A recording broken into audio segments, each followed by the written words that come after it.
What if you could have an AI mentor that analyzed thousands of different startups and distilled all their secrets into one precise formula? Well, that's exactly what the founder of a $45 billion startup did. It isn't theory or guesswork. He built a playbook that's already building unicorns. I've studied the playbook, and today I'm giving you the 7 biggest takeaways. I'm the founder of Vivino, the world's largest wine app and community with over 70 million users all over the world. But today we're going to talk about a different success story. Revolut, one of the only European startup that's actually beating American companies in their own backyard. They've built a $45 billion neobank that's taking on the biggest players in finance. 2 years ago, Revolut founder Nik Storonsky did something fascinating. He wanted to invest in other startups, but instead of just going with his gut feeling, he put together a team of data scientists to analyze what actually makes startups successful. They trained AI models on a massive amounts of startup data. The result?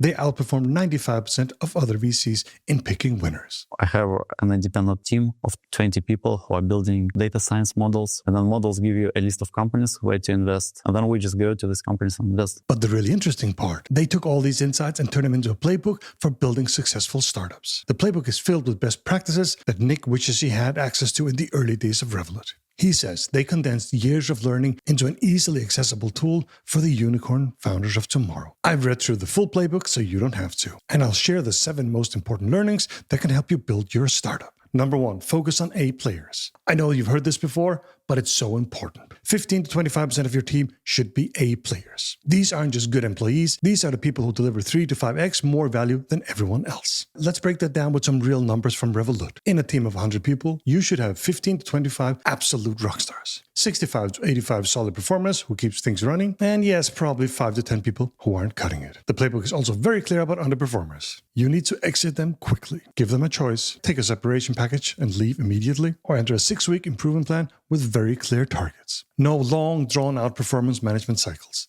Quick timeout here, this might be a little harsh. These are real people we're dealing with, so it has to be done right. But it also has to be done. If someone isn't performing, it's not beneficial for the company or the employee. Better to rip off the band-aid and find a place where they can excel. Number 2, the self-guided missile principle. Nik has a fascinating way of looking at top talent. He calls them self-guided missiles. You point them at a target, and they figure out how to hit them on their own. No micromanagement needed. In fact, Nik manages 40 people using this principle. 40 direct reports. We've seen something similar from Jensen Huang from NVIDIA. He's said to have 60 direct reports. You need a specific type of rockstar employee to be able to handle that many reports. They need to be very, very independent. Here's how he breaks it down. Excellent people select their goals and reach them independently. Strong people need to be shown their goal, but reach it themselves. Average people need weekly guidance to reach goals. Below average people often don't reach goals, even with constant guidance. At Revolut, this isn't just theory. They actually use this framework for hiring and management processes. When they're hiring someone new, they evaluate right away,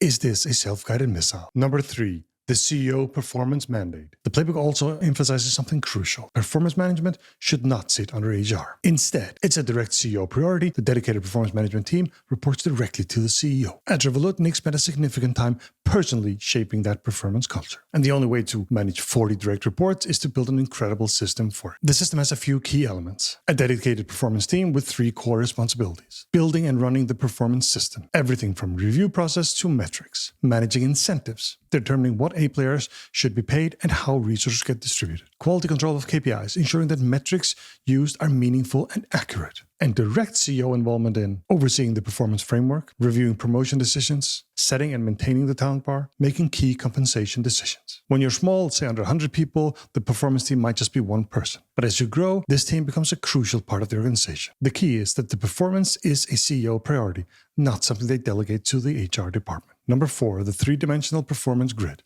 Revolut breaks performance into 3 specific dimensions. Deliverables, what do you actually produce? Skills, your technical capabilities. Culture, how do you align with the company values? Each has a clear score and metrics. Nothing subjective about it. Let me give you an example of an engineering team. For deliverables, they look at speed, can you meet deadlines? Quality, how many iterations does your work need? Complexity, are you handling routine tasks or solving new problems? For skills, they evaluate specific technical competencies. For a data scientist, that might be Python proficiency, data manipulation skills, machine learning expertise. For culture, they look at observable behaviors that demonstrate company values. Not vague statements, but actual actions. Number 5, the 6-month promotion rule. At Revolut, promotions happen every 6 months, based on one thing only: consistent high performance. If you hit high performance metrics twice in the last 4 reviews, you're automatically eligible for a promotion. No waiting for annual reviews.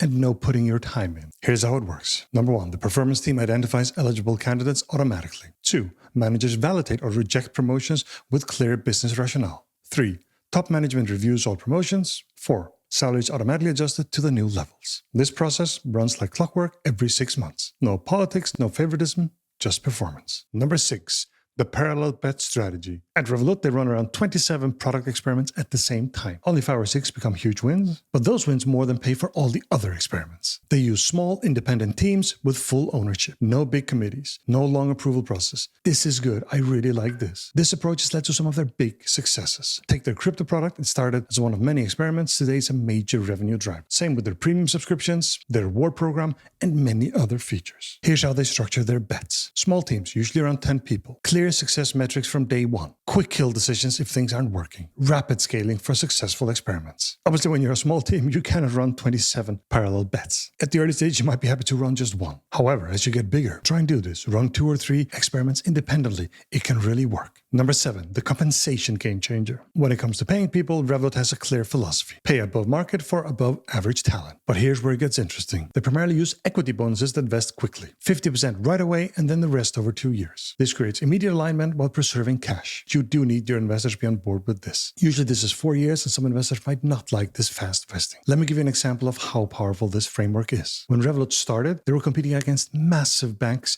with billions in resources. Today they're valued at $45 billion and they have 50 million customers. That's what happens when you build a truly high-performance culture. But let me add something important here. While data and performance are crucial, remember that you're building a company with real people, not just numbers on a spreadsheet. The best leaders will combine a rigorous performance framework with genuine care for their team's growth and well-being. It's about creating an environment where high performance can thrive while still being valued as individuals. Now stop watch and go build something. Maybe a high-performance team.